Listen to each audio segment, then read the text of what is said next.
Salut tout le monde, bienvenue sur AOS Geeks. Alors aujourd'hui, Vincent et moi recevons Alex. Salut Alex. Ouais, ça va les gars? Super bien. Ça va bien, oui.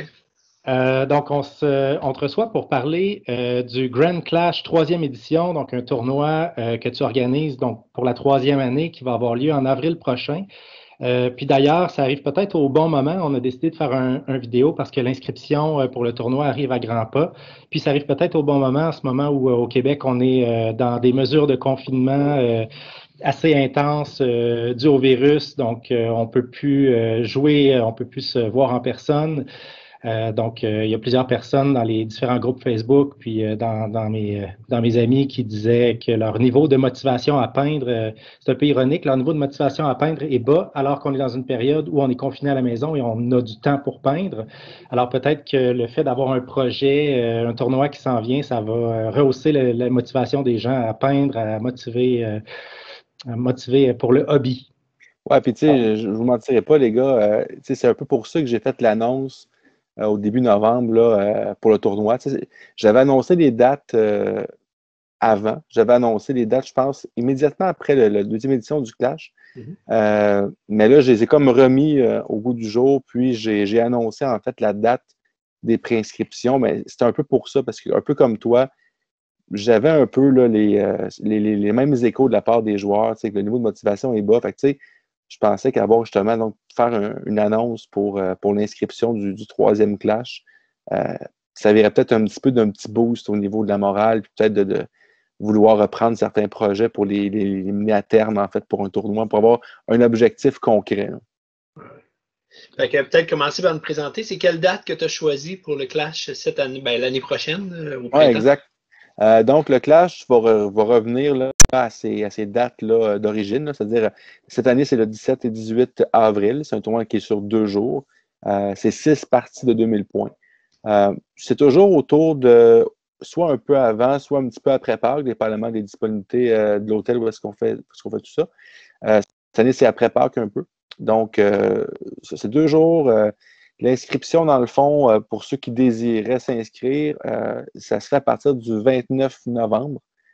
Donc, je ne sais pas quelle date votre vidéo va paraître, donc je ne vais pas dire un nombre de jours, de semaines, mais c'est le 29 novembre, donc dès que c'est minuit, vous pouvez m'envoyer l'inscription. L'inscription cette année, c'est 90 $ pour l'événement au complet. C'est une hausse quand même du coût d'inscription de l'an passé. L'an passé, en pré-vente, c'était 75 et après le 1er janvier, c'était à 85. Il n'y a pas de pré-vente, il n'y a pas de deuxième prix, en fait. Là, c'est 90 flat. Je vais quand même prendre l'opportunité pour expliquer un peu la hausse. Il y a 2 facteurs, en fait, là, qui entrent là-dedans. Premièrement, les choses, les coûts fixes ont augmenté un peu. Je pense qu'on peut s'en douter que donc, le tournoi est lieu dans un hôtel. Ce n'est pas un domaine qui présentement est florissant. Donc, c'est sûr que l'hôtel profite de l'occasion pour des événements, pour quand on négocie des salles, des coûts, ces choses-là, pour soit enlever certains rabais que je bénéficiais ou hausser quelques tarifs. Donc, moi, je veux pas, je dois repasser cette facture-là aux joueurs. Puis l'autre chose aussi, puis j'en parlais plus tard un petit peu, là, il y a aussi un nouvel événement qui va avoir lieu au tournoi, un showcase de peinture. Donc, c'est aussi payant, c'est ouvert à tout le monde qui veut participer, même sans jouer au tournoi nécessairement, mais j'offre une participation gratuite, si on veut, à tous les joueurs du tournoi. Donc, c'est comme un peu inclus dans ce prix-là aussi. Donc, à partir du 29 novembre, vous pouvez envoyer le 90 $ à coach.alex.vo@gmail.com. Le mot de passe comme Verme Interact, c'est Clash avec un C majuscule. Donc, vous pouvez, c'est fair game, les 60 premiers arrivés seront inscrits. Juste un petit rappel, l'an passé, les places sont bookées en combien de temps? Ouais, en fait, je vais faire un petit. La première année, en fait, pour le premier Clash, on avait 44 places de disponibles. C'est une première édition, vous voyez, un petit peu plus mollo. Ça s'est booké en 3 semaines. Fait que, bon, on était super contents. Donc, parce que je dis on, en fait, j'ai inclus Marc-André aussi, qui n'est pas avec nous pour en discuter, mais qui est mon bras droit là-dedans. Là. Sans lui, c'est absolument impossible. Là. Et donc, l'an passé, on a ouvert ça à 60 places. On se disait, tu sais, 60 places, on est un petit peu audacieux. On va voir. On avait une bonne réponse l'an passé, puis ça s'est booké en 8 heures. Donc, on était un peu sous le choc, en fait, de voir à quel point, là, je veux dire, là, j'étais chez moi, je me rappelle, puis j'updatais mon email, puis je voyais ça se remplit des courriels. C'est bon. Fait que, donc, j'ai ouvert d'autres places. J'avais une liste d'attente aussi. Donc, si vous pensez, oh, je vais attendre une couple de jours, ben, c'est peut-être pas une super idée si vous voulez participer au Clash. Je vous suggère donc de le faire assez rapidement. Ce qui arrive en fait, là, puis c'est une nouvelle façon de faire les choses, parce que j'ai eu des petites embûches aussi avec ça dans le passé. Ce que je faisais, c'est que quand j'avais mes 60 places payantes, je bloquais les demandes et je cumulais les noms des personnes sur une liste d'attente qui ne payaient pas. Et je disais, ben, quand une place se libère, je prends la liste numéro 1, je communique à la personne, vous m'envoyez le paiement. Et des fois, bon, puis j'attendais, je me rappelle, normalement, quand c'était à quelques semaines, là, au mois d'avril, il y avait des gens donc, qui avaient cancellé à cause de la pandémie, entre autres, avant même qu'on cancelle l'événement nous autres mêmes. Et il y avait qui me disaient, ben, écoutez, moi, je prends la place, parfait. Ben, j'attends le paiement pour officialiser. Ça prend une semaine, ça prend 10 jours. Puis à un moment donné, j'écris, ben là, est-ce que le paiement s'en vient? Ah, finalement, je ne viendrai pas. Donc, pendant ce temps-là, le deuxième après ça, que n'irai pas avoir une place, ah, ben, j'ai booké autre chose. Donc, ce qui va arriver, c'est que tous les joueurs qui vont vouloir s'inscrire, y compris sur la liste d'attente, vont devoir débourser le 90 $. Et si je saute sur une liste d'attente, ben là, tout de suite, je peux faire un switch vu que la place a déjà été payée. Et tous ceux, bien sûr, là, qui ne pourront pas participer à cause qu'il n'y a pas de place, ben, je vais vous rembourser, bien entendu, là, sans aucun problème. Alex, une question qu'on a eue sur Facebook en prévision de la vidéo, c'était de savoir un peu comment ça va fonctionner. C'est Christian Riel là, qui demandait comment ça va fonctionner en fonction des mesures sanitaires, tout ça, parce que là, on s'inscrit en novembre. On n'a aucune idée de comment ça va être en avril. Donc, comment est-ce que tu prévois les choses de ce côté-là? Ben écoute, je pense qu'on peut, la réponse simple et facile et safe, c'est de dire, ben on peut pas prévoir. Je veux dire, c'est une bonne question, c'est très valide parce que même la deuxième édition qu'on a réussi à faufiler, à infiltrer au mois d'août, envers et contre tous, jusqu'à la veille, en fait, il y a eu des changements au niveau sanitaire. Hein, parce que nous, ce qu'on nous avait dit, c'est ça prend le masque en tout temps quand on joue. Et c'est la communication que j'avais eue finalement, la veille même, alors qu'on montait les salles, la responsable de la réservation me disait finalement, vous avez le hockey pour jouer à vos tables sans masque. Parce qu'on traite ça comme un repas, comme un. Donc, vous pouvez l'enlever. Exact. Donc, déjà là, je sais qu'il y a au moins un joueur qui m'avait dit moi, la seule raison pourquoi je ne viens pas, c'est parce qu'il va avoir une obligation de porter un masque. Donc, je sais qu'il y a un joueur qui a perdu sa place. Quand il voyait les différentes photos sur Facebook, il commentait ça ouvre vos masques, les gars. Donc, ça a comme été un petit peu plate. Salut Fred Lemieux, soit dit en passant. Donc, c'est sûr que c'est extrêmement difficile à planifier 5 mois d'avance. Moi, je suis l'éternel optimiste. Là. Honnêtement, avec les nouvelles qu'on voit au niveau des vaccins, au niveau de la progression de ces choses-là, au niveau de, ben, on peut s'attendre à ce qu'on n'aurait pas 1000 cas par jour pendant 5 mois, je pense pas. Je suis pas un médecin, je ne sais rien de ça, mais je pense que si ce qu'on voit, c'est qu'il va y avoir une baisse, peu importe, là, je pense, parce que je reste optimiste pour dire que je m'attends à ce qu'on doive avoir encore la distanciation physique. Ça, je pense que ça va être un given pour encore plusieurs mois, même peut-être un an encore, on ne sait jamais. Là. Je m'attends à ce que le port du masque soit fortement recommandé, sinon obligatoire. Rendu là, je pense qu'on va suivre l'actualité comme tout le monde, là, puis on va se coller aux mesures. Si on peut faire l'événement, encore une fois, j'espère. Puis, si l'événement n'a pas lieu, ceux qui ont fait le Grand Clash l'an passé, je pense, cette année, en fait, je pense que vous savez que je vais tout faire pour l'avoir, pour l'obtenir, pour que ce soit un événement agréable. Donc, c'est sûr que si ce n'est pas le 17-18 avril, j'ai une très belle entente avec l'hôtel pour avoir des dates. Là, ça, c'est pas trop un problème. Là, fait que, je suis très confiant qu'on va pouvoir l'avoir là, en 2021. Puis, je suis très confiant aussi qu'on va l'avoir au mois d'avril. Excellent. Fait que, est-ce qu'on parle un petit peu plus du tournoi lui-même, Alex? Donc, 60 joueurs, partie de 2000 points. Donc, comment ça va fonctionner? Quel type de prix il va y avoir? Et puis, comment vont fonctionner le pointage aussi, peut-être? Oui. Beaucoup de choses là-dedans. Je vais essayer de commencer au commencement. 3 questions en une. Ouais, c'est ça, exact. Ben, écoute, en fait, le Grand Clash, c'est quoi? Commençons par ça. Hein? Oui. Pour ceux là, qui ne sont pas familiers, qui sont peut-être hors Québec, peu importe, là, c'est officiellement le plus gros tournoi de Age of Sigmar au Canada. Donc, en fait, de nombre de joueurs, là, c'est le plus gros que j'ai recensé, que j'ai vu, puis je pense pas qu'il y en a d'autres qui m'ont échappé. Donc, c'est un événement à Trois-Rivières, qui est situé là, entre Montréal et Québec, en fait, au milieu de tout, en fait. Là. Même Sherbrooke, c'est environ 1h30, 2 heures de pratiquement toutes les grosses villes du Québec à peu près. Là. Et donc, c'est un tournoi de 6 parties sur 2 jours. Donc, c'est 3 parties le samedi, 3 parties le dimanche. 2000 points.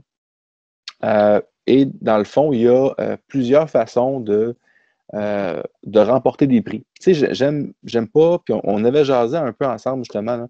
J'aime pas tant le mot tournoi. Je l'utilise parce que c'est comme un peu le mot à utiliser dans ce contexte-là, mais je vois plus ça comme un rassemblement, en fait, de gamers. Parce que, tu sais, pour chaque personne qui va là pour absolument tout gagner, puis sinon c'est plate, comme Pierre-Luc Héroux, par exemple, parce qu'il me semble que je ne l'ai pas encore nommé aujourd'hui. Là. Donc, pour chaque personne qui n'a pas beaucoup d'amis puis qui veut jouer, ben, il va en avoir beaucoup qui, eux autres, viennent pour avoir du plaisir, pour présenter le fruit de leur travail sur leur hobby depuis plusieurs mois, même une année, ou même peut-être plus que ça encore. D'autres, juste voir du monde qu'on ne voit pas souvent puis qu'on s'ennuie. Raison de plus encore ces temps-ci, je pense, d'aller voir du monde. Je pense que ça va faire du bien à tout le monde. Donc, c'est un peu ça le but. C'est vraiment une convention, en fait. Je vais appeler ça une convention Grand Clash. Il y a plusieurs personnes qui m'arrivaient, puis que, tu sais, je sollicitais, disais, ça tente-tu de venir, puis le kit, ah non, tournoi, moi, je joue pas assez, je suis pas assez bon. Ben, tu sais, je t'invite pas pour que tu viennes battre Pierre-Luc Héroux, quoi que ce serait satisfaisant, mais je t'invite, en fait, parce que je veux que tu expérimentes. Je veux que tu viennes dans notre groupe. Je pense que c'est votre première année l'an passé, ben, cette année, que vous l'avez expérimenté, puis je pense que vous avez beaucoup de plaisir, vous avez rencontré beaucoup de monde. Je vous écoutais avec Just là, il y a quelques mois dans votre entrevue, là. Puis, je pense que tout de suite, on voit qu'il y avait une belle complicité. Puis, c'est ça aussi, là. Puis, il y a une personne, un qui était ringer, en fait, Éric Marquis, qui était venu comme joueur substitut au cas où, là. Puis lui, il m'a dit, aïe, j'ai bien aimé ça, puis j'aimerais ça, je vais y aller. Puis, c'est ça, là. On a une idée, une conception qu'un tournoi, c'est tout du monde qui sont là uniquement pour gagner, qui font des entorses aux règles, qui sont pas sympathiques, qui sont mauvais perdants. C'est pas ça du tout, là. Non, on a une belle communauté au ça. Québec de joueurs aussi. Là. C'est vraiment le fun. Là. Puis d'ailleurs, tu as même un système, puis je veux pas devancer sur ton système de points et tout ça, mais tu as un système de points aussi qui encourage le sportsmanship, l'esprit sportif. Donc, ça aide aussi peut-être les joueurs qui pourraient avoir tendance à être un peu plus compétitifs, à se rappeler qu'on est là pour avoir du plaisir d'abord et avant tout, puis être en relation avec des gens. Oui, exact. En fait, puis tu abordes le point du scoring, justement. On fait vraiment des efforts pour récompenser chaque volet du jeu, chaque volet du hobby. Puis encore, cette année, notre premier grand changement, en fait, là, pour ceux, là, et ça, je sais, Marc-André n'est pas d'accord avec ça, mais je vais prendre mon droit exécutif pour établir cette nouvelle mesure-là. L'an passé, puis dans la vidéo que vous avez faite, qu'on a faite ensemble, comme un rapport du tournoi en août, on avait parlé entre autres à quel point le prix de la meilleure présentation avait été chaudement disputé entre deux armées qui étaient absolument époustouflantes, mais pour deux raisons complètement différentes. Un, c'était vraiment l'aspect modeling, sans dire que la peinture n'était pas belle, c'est pas ça que je veux dire, là, mais l'aspect modeling, conversion, thématique. Alors là, et l'autre qui était au niveau peinture absolument incroyable. Donc, on avait vraiment ce dilemme-là. On disait, ben, puis je me rappelle, là, j'ai dû faire appel à un juge, puis il y avait 2 juges de peinture, puis il disait, ben, selon la grille que tu as, ben, c'est Vanessa qui gagne, parce que c'est elle qui score le plus. Mais le wow factor était chez Jonathan. Donc, il y avait vraiment comme deux prix, bien, pour 2 raisons différentes. Fait que cette année, en fait, on va ajouter un prix d'excellence. Puis je vais venir dans quelques instants quand je vais parler du scoring, là.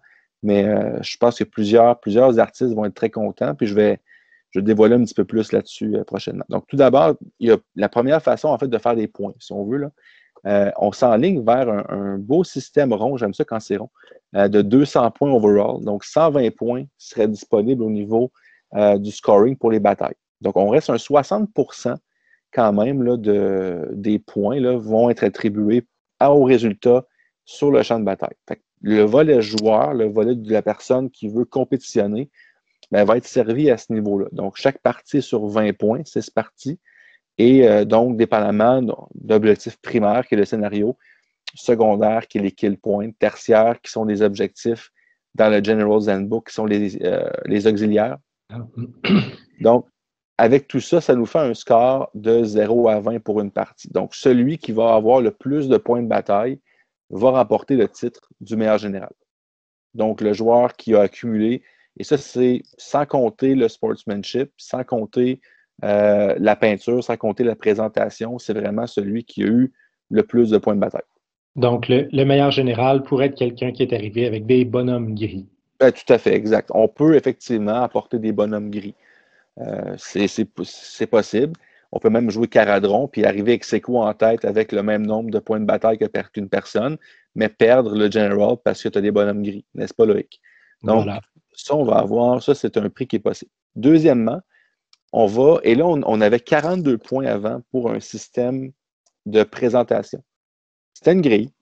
Donc, on cochait, est-ce que mes figurines sont soclées? Oui, parfait, 1 point. Est-ce que sur le soclage, il y a du gazon, il y a quelque chose, une texture? 2 points. Est-ce que c'est vraiment... C'est un système qu'on cochait comme ça.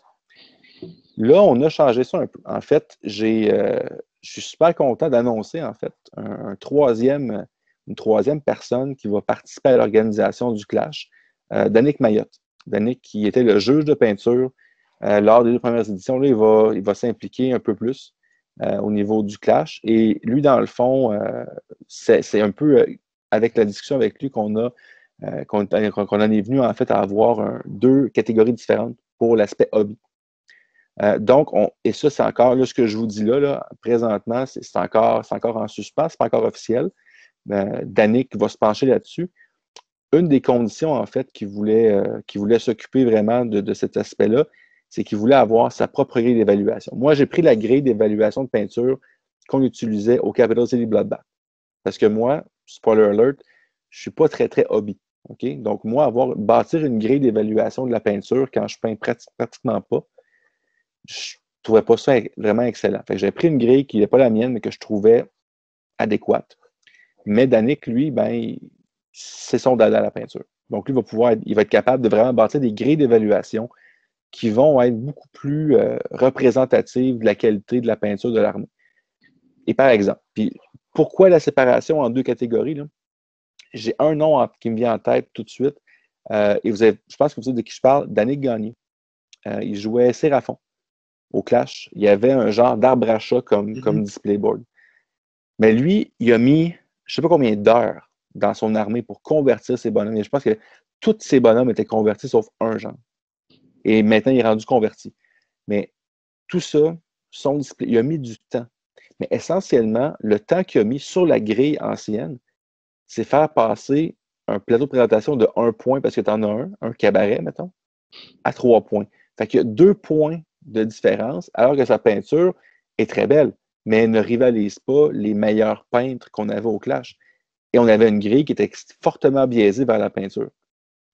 Donc, lui a eu un score de présentation qui était moyen, alors qu'il y avait quelque chose d'absolument écœurant, absolument génial, qui a mis du temps. Donc, je trouvais que pour un joueur comme Danick, ça ne venait pas le récompenser. Donc, on a bâti 2 grilles. La première grille va être sur 30 points, ou serait, je vais prendre le conditionnel, parce que Danick ne l'a pas encore bâti, là, mais serait environ sur 30 points pour la peinture, et ça analyserait exclusivement la qualité de peintre du joueur. Donc, aucunement les conversions, tout ça, on ne touche pas à ça. C'est la qualité de peinture. Et il y aura un prix pour le meilleur peintre. Et il va y avoir un 20 points qui va être attribué pour la meilleure présentation. Donc, et là, on inclut les conversions. On inclut le soclage qui est particulier. On va inclure le plateau de présentation.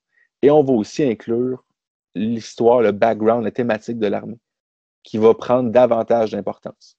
Donc, un joueur qui est plus narratif, qui veut créer un historique pour son armée, un thème, peu importe, va être plus récompensé que juste avoir 1 point sur 42 parce que tu as une feuille avec ton histoire. même si l'histoire est pertinente ou non. Là, il va vraiment avoir des points sur la pertinence, sur, je dirais, l'ingéniosité, sur l'originalité du thème en tant que tel. Donc ça va être sur 50 points l'aspect hobby. On est rendu à 170 points. Et finalement, on va avoir un 30 points pour le sportsmanship. Donc, comme tu faisais allusion tantôt, Yann, est-ce que je suis un adversaire qui est agréable à affronter? Donc, chaque adversaire note, chaque joueur note son adversaire sur 5 à chaque partie. 1 étant un Pierre-Luc Héroux, mettons, 5 étant un adversaire super agréable comme un JC de Blois. On code de 1 à 5, donc de PL à JC. Je pense que je vais prendre ça comme échelle pour le clash, dans le document, de PL à JC. Faisons un peu la part des choses. Donc, la personne qui va se mériter le prix du meilleur sportsmanship est la personne qui va avoir le plus haut score en sportsmanship. Donc, si on ajoute ça, ça fait 200 points. Donc, cette année, l'an dernier, il y avait un vote pour notre adversaire favori. Ça donnait du tournoi, ça donnait des points supplémentaires. Est-ce qu'on revient avec ça? On revient avec ça aussi. Donc, c'est une façon de briser un peu le mur du 200 points. Mais chaque adversaire, dans la fin du tournoi, chaque adversaire vote pour ça. Chaque joueur vote pour son adversaire préféré. Et ce joueur-là se voit attribuer un 3 points supplémentaire de son score overall donc, pour le tournoi. Et donc, avec tout ça, il reste en fait 5 prix à nommer aussi. Là. Le joueur qui, en cumulant les points de bataille, les points de peinture, les points de présentation, les points de sportsmanship et les points bonus de sportsmanship, le joueur qui va arriver avec le plus grand nombre de points totaux va se faire sacrer le grand champion du Grand Clash et le best overall. Donc, l'an passé, vous avez vu l'interview, c'est Jocelyn, qui n'a pas fini le top en frais de points général, mais additionné à ses points généraux, ses points de peinture, ses points de sportsmanship, et celui qui a eu le plus de points. Et on va également attribuer, donc, pour chaque grande alliance, donc Death, Destruction, Chaos, Order, le joueur qui cumulé de façon, overall, toutes les caractéristiques ensemble, va se voir remporter le prix du meilleur joueur dans sa grande alliance. Donc, c'est un petit peu comme ça qu'on va scorer le clash. Donc, premier ajout d'importance, c'est vraiment la séparation de l'aspect hobby en peinture et présentation à ce niveau-là. Là, tu as des points, le overall. Tu as un point pour le best general. C'est celui qui va faire juste les points pour, dans le fond, les matchs qu'il va jouer. Et ensuite, chaque grande alliance, dans le fond, ça va être un prix pour l'overall, pour le meilleur dans chaque grande alliance. Puis après ça, tu aurais 2 prix de peinture, c'est ça? Un de conversion de hobby, puis un de peinture? Exact, tout à fait. Okay. Donc, c'est un nouveau prix créé spécialement là, cette année. Là, puis ça va être comme ça pour les prochaines années aussi. Là. Donc, c'est un prix de plus pour récompenser encore une fois une personne de plus. Le but, c'est ça aussi, là, c'est qu'on ait plus de personnes. Et j'avais mentionné aussi, là, une personne ne peut pas remporter plus qu'un prix d'excellence comme ça. Là. Donc, forcément, le best overall, forcément, vient d'une des 4 grandes alliances. Mais ne pourra pas remporter le prix de sa grande alliance. Comme cette année, c'était Jocelyn qui jouait les Bone Reapers. Donc, Jocelyn a eu le best overall, mais n'a pas eu le best death.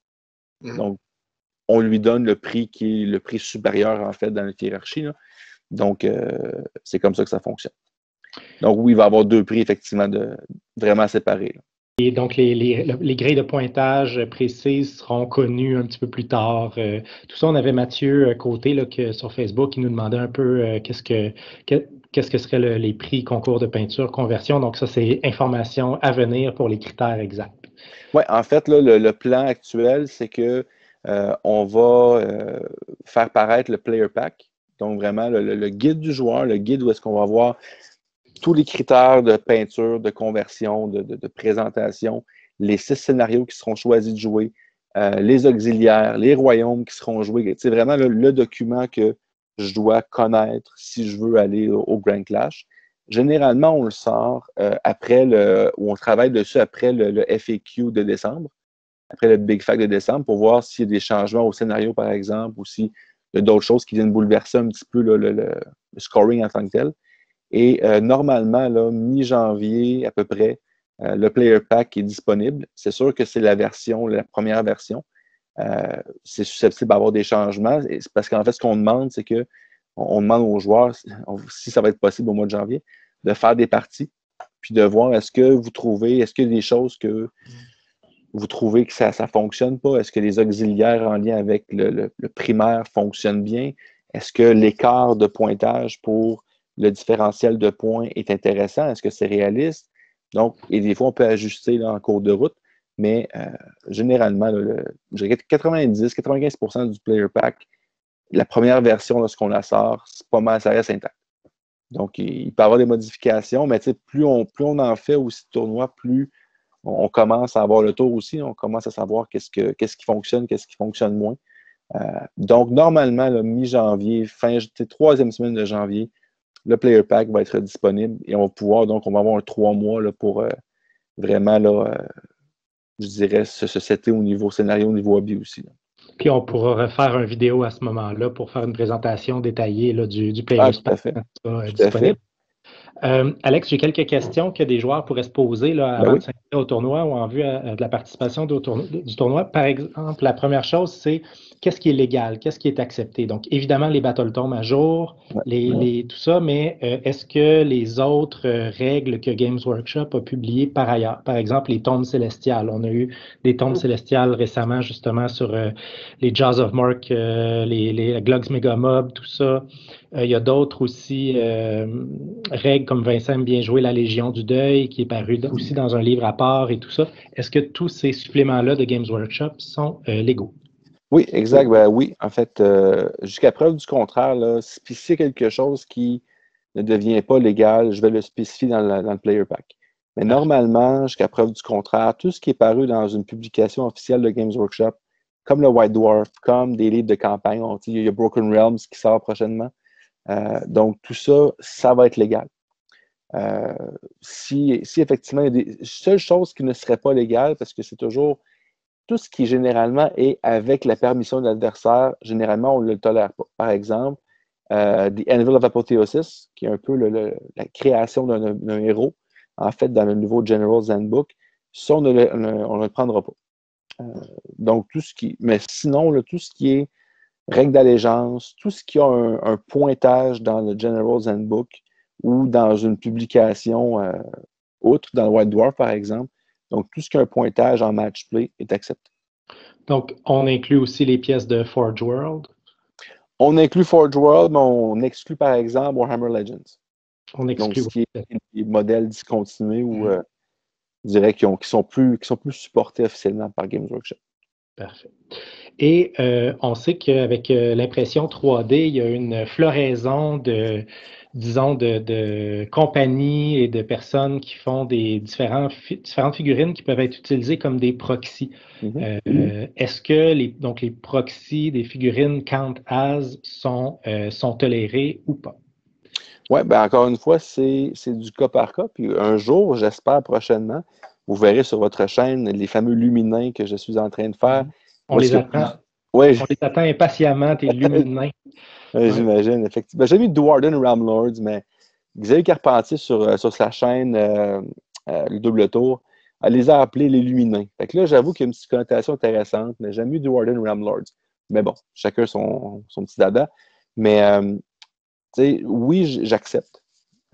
Ce que je demande, en fait, là, si un joueur utilise des modèles qui ne sont pas les modèles officiels en tant que tels. Je ne parle pas ici de conversion.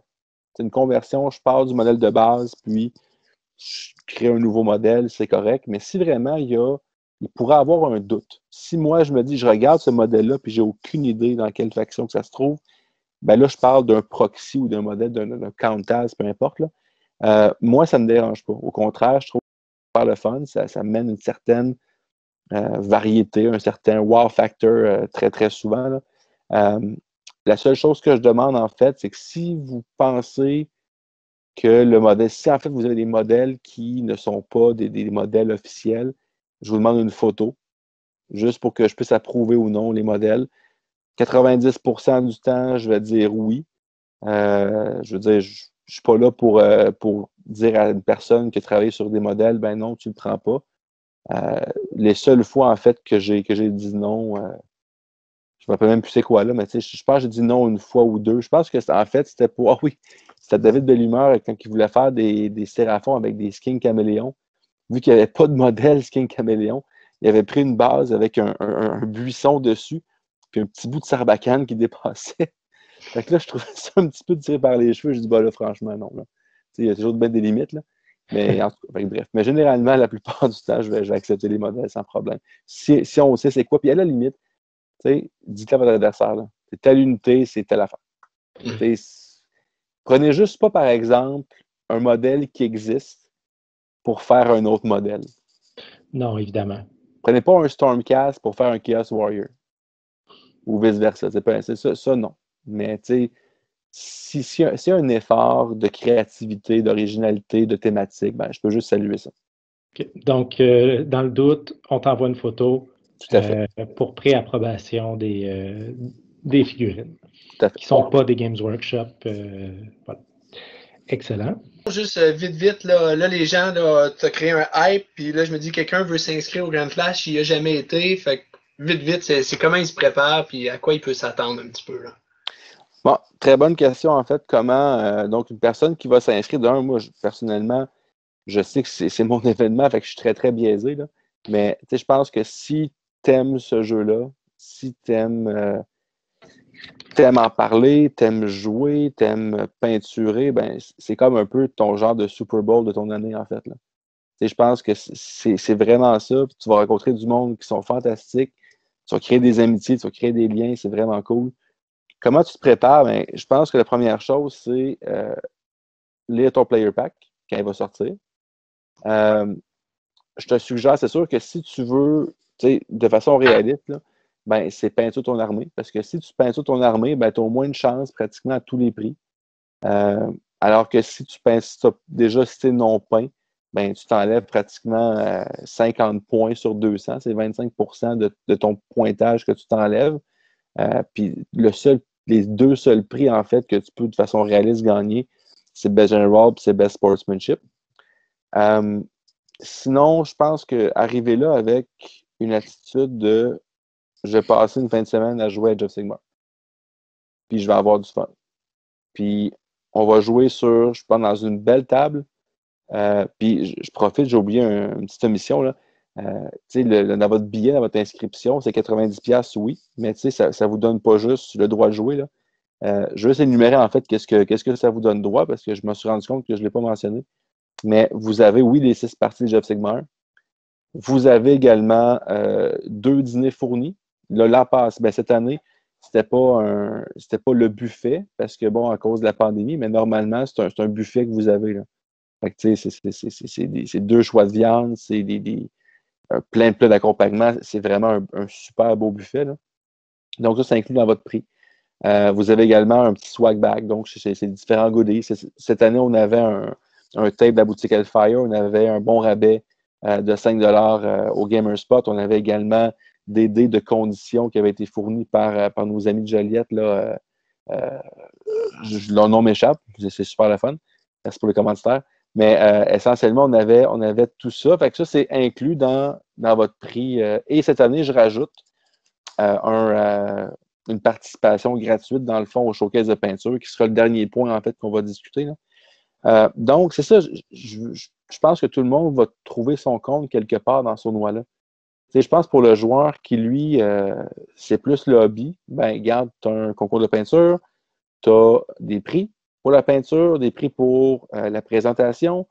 Tu vas pouvoir avoir d'autres projets, d'autres excellents peintres. Je pense que vous pouvez témoigner là, il y avait quand même une bonne qualité là, à ce niveau-là, des beaux plateaux de présentation, des belles armées peintes.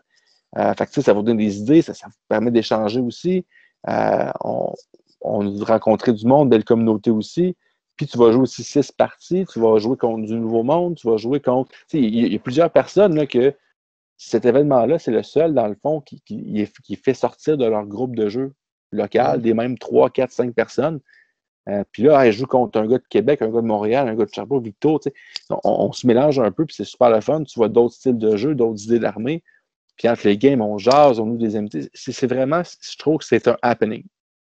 Oui. Et personnellement, là, moi, je le vois comme ça. Fait que si tu pars, si tu veux arriver avec un mindset de moi, je vais amener la liste qui va torcher, puis je veux battre tout le monde, puis l'attitude Pierre-Luc Héroux, là, ça marche. C'est pas quelque chose que je suggère en fait aux joueurs qui veulent qui veulent arriver, je pense que c'est correct de vouloir performer, puis c'est le fun d'avoir des objectifs personnels que tu te fixes.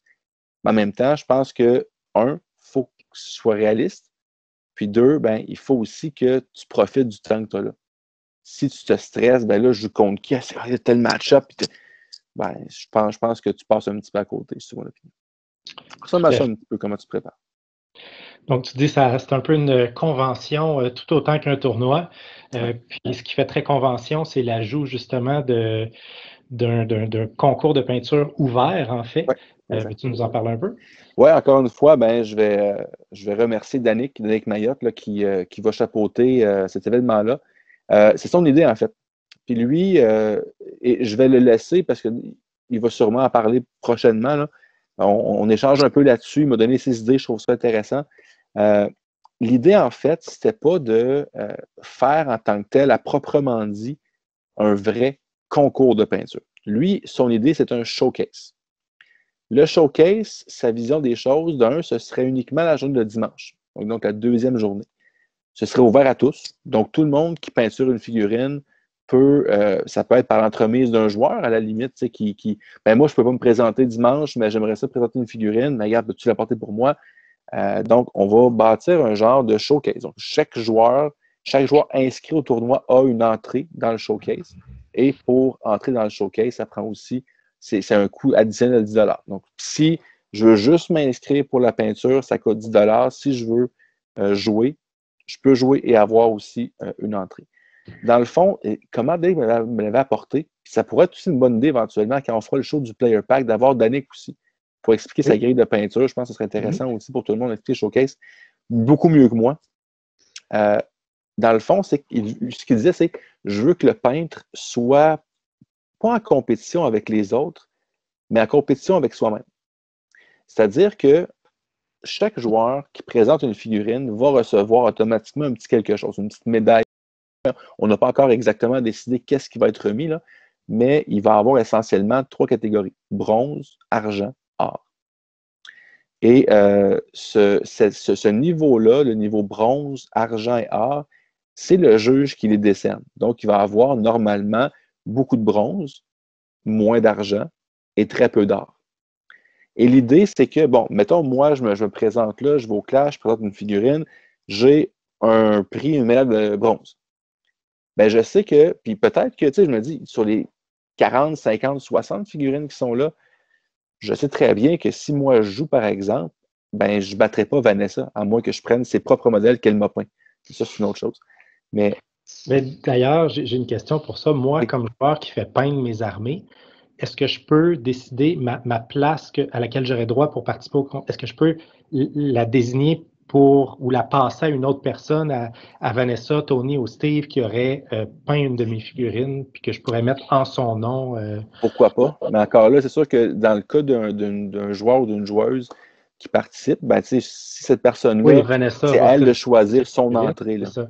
Mais disons, d'autres qui peignent, mais qui participent tout à fait. pas autour. OK, parfait. Absolument, ça oui. Puis tu sais, en même temps, je pense que on se connaît un peu tous. On sait que ton armée de Beast-là, par exemple, c'est pas toi qui l'as peint, puis en fait, tes armées, c'est pas toi qui les as peint. Fait que si tu mets ton nom là-dessus sur ton Beast-Lord, ben là, c'est ça. Mais je comprends ton point, mais encore une fois, je ne veux pas dire les choses à la place de Danick, mais d'après moi, il n'y aurait pas de problème là-dessus. Donc, l'idée, c'est que si j'ai un bronze cette année, mais mon objectif l'an prochain, au prochain clash, c'est d'avoir un argent. Tu comprends? Donc, si moi, exemple, je suis dans une compétition avec justement, bon, Tony, Steve, bon, tous ceux qui peinturent ton armée Vanessa, je me présente dans le même concours, je sais que je ne gagnerai pas. J'ai aucune chance de gagner. Donc, c'est plate d'aller dans un concours. Puis Danick me l'avait dit, en fait, là, il me disait, quand je suis allé dans un concours de peinture, j'avais avec moi David Foss, je pense. Ouais. Et aussi Mathieu Fontaine. Donc, Mathieu Fontaine, qui est un peintre de niveau international. Fait que, tu sais, Danick était à l'auto, puis je compétitionne contre eux autres, j'ai aucune chance. Puis Danick, c'est un excellent peintre aussi. Mais tu sais, il va avec 2 peintres de classe mondiale. Fait que, tu sais, pour lui, ben, OK, je participe, mais je sais que je ne gagne pas. Forcément. Il est assez intelligent et objectif pour dire, ben, j'ai pas de chance. Mais, avec soi-même en compétition, s'il y a eu l'argent, ben, l'an prochain, je veux un or, moi aussi. Donc, c'est un aspect, oui, c'est une compétition de peinture, mais c'est plus de type showcase. Mais il va quand même avoir des prix pareils. Il va avoir un prix Best of Show. Donc, pour la figurine qui a été la plus belle ou peu importe, là, il va avoir quelques prix comme ça qui vont être décernés à des joueurs qui vont recevoir un prix là, plus substantiel qu'une médaille ou quoi que ce soit. Là. Donc, il va avoir une récompense pour certains de ces joueurs-là. Je ne m'avance pas plus parce que là, je suis en terrain connu. C'est plus Danick qui va proposer ces trucs. On va en discuter ensemble aussi dans les prochaines semaines, prochains mois. Là. Mais c'est un peu l'idée qu'il y avait. Puis j'ai trouvé l'idée très, très bonne, en fait, parce que justement, une personne qui est peut-être moins bonne, puis qui sait que je mets une figurine, mais je ne gagne pas, mais j'ai un petit quelque chose, une petite médaille, puis j'ai comme, OK, ben, je veux m'améliorer. L'an prochain, je vais viser l'argent. Je trouve ça le fun, l'aspect en compétition avec soi-même. Je trouve ça Donc, je trouve ça vraiment intéressant aussi comme concept. Là. Moi, qui voyage avec Yann, qui amène toujours des armées peintes par des professionnels, je trouve ça sympathique. Je n'ai pas à compétitionner avec ces armées pour une fois. Ceci dit, il y a quelqu'un qui viendrait, mettons, moi je joue, je sais pas, je décide de jouer mon armée de Khorne, mais ma pièce préférée, c'est une pièce Stormcast que j'ai vraiment bien peinte. Est-ce que je peux mettre ma Stormcast? Ben, en fait, non seulement c'est une bonne chose, parce que et ça c'est un peu le drawback de ces types de concours-là, vu que c'est un showcase, puis que le but, c'est que les joueurs, durant leur pause, aillent voir les figurines, c'est sûr que je ne peux pas prendre une figurine de l'armée que je joue et la mettre là-dedans. Donc, l'idée de dire, ben moi, je joue une armée de Khorne au tournoi, je prends mon Stormcast, qui est ma figurine pour le showcase, ben c'est fortement suggéré parce que, justement, tu n'auras pas de problème à ne pas la jouer. Fait que juste faire attention à ça, là, si votre pièce maîtresse, si votre chef-d'œuvre, vous voulez la jouer, ben peut-être pas la mettre dans votre liste pour le Grand Clash. Ou faire une autre pièce d'ici là. C'est bon à noter. Exact. Oui, tout à fait. Exact. Est-ce que vous allez penser aussi à un moyen, parce que j'imagine que si les pièces sont en exposition pendant que les joueurs jouent, on pourrait s'inquiéter de se faire voler la pièce. Est-ce que vous avez pensé à ça? Là, on s'entend que 99% des participants sont des gens honnêtes, mais ça prend juste une personne malhonnête pour gâcher le plaisir de tout le monde. Avez-vous pensé à ça? Ben oui, c'est sûr que ça va faire partie de nos discussions quand on va parler là, du setup, justement. Je veux dire, est-ce qu'on va faire le setup dans la salle même? Est-ce qu'on va le faire dans une autre salle? On est rendu là. On est dans les pourparlers avec l'hôtel pour savoir là, qu'est-ce qui va se faire. Peut-être même qu'en date de publication de la vidéo, peut-être que ça va être réglé. Mais c'est sûr que l'aspect sécurité, l'aspect protection de vos biens, là, c'est sûr qu'on a ça à cœur, c'est évident. Là. Donc, c'est sûr que si on n'est pas pleinement satisfait de la sécurité, bien, on va mettre une personne, on va sacrifier peut-être l'espace de show pour que ce soit, mettons, à côté de Marc-André Danick-Oumois en tout temps. Qu'il y ait une personne en tout temps qui ait le regard sur les figurines. Excellent. Donc, Grand Clash, 3e édition, donc en avril 2021, 17-18 avril. Exact. Inscription dès le 28 novembre prochain. 29. 29, donc à minuit 1. Les informations sont disponibles aussi sur Facebook. Tu as créé un événement Facebook, donc Grand Clash numéro 3. Ouais. Donc voilà, puis merci Alex, on se reparle lorsque le Players Pack, on se reparle du Grand Clash lorsque le Players Pack va sortir. On risque de se reparler avant pour toutes sortes d'autres choses, Age of Sigmar, d'ici janvier. Voilà, donc, puis pour les personnes qui n'ont pas eu l'occasion de le voir, on avait fait une vidéo de retour sur le Grand Clash, donc je vais mettre le lien en commentaire sous la vidéo. Ça peut peut-être mousser l'intérêt là, avec le showcase que vous aviez fait pour la peinture, c'est super beau aussi. Là. Tout à fait, c'est vrai, on avait filmé les différentes armées, donc je vais mettre le lien pour cette vidéo-là aussi. On avait fait une entrevue avec Jocelyn qui avait gagné le Best Overall, donc je mettrai le lien aussi dans la description du vidéo pour ces 3 vidéos-là qu'on avait fait sur la 2e édition du Grand Clash. Donc, Alex, Vincent, merci beaucoup pour votre participation. Merci à vous, les gars. Ouais, là, j'ai hâte au Clash. Oui. Je vais me mettre à peindre tantôt, mais qu'on finisse la vidéo. C'est correct, ça. Excellent. Alors, sur ça, bon wargaming.